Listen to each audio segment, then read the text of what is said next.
Hello guys and welcome back for another tutorial. Today we are going to explain if you can use a credit card on Cash App and if yes, how to. So the short answer is yes, you can use your credit card on Cash App, but there is a few things you need to consider before doing that.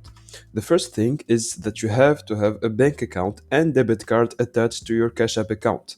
Second thing is that Cash App charges 3% fee plus your credit card that will charge a cash advance fee and a higher interest rate. So just keep that in mind and let's get straight into it. So the first thing you're gonna do is open your Cash app on your phone and then go to the profile icon in the top right and then go click linked banks.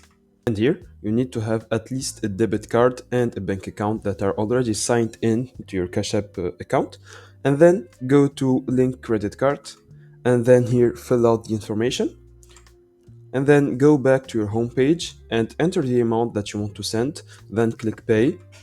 And here, as you can see, if you want to pay the amount, you have cash balance that is automatically selected. And you don't want that, you want to pay with a credit card. So click on that cash balance and here click on Visa credit card.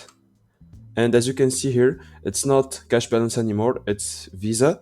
And yeah, that's it. So you're done guys, now you can pay with your credit card. If this tutorial helped you, don't forget to like and subscribe and I'll see you in the next one.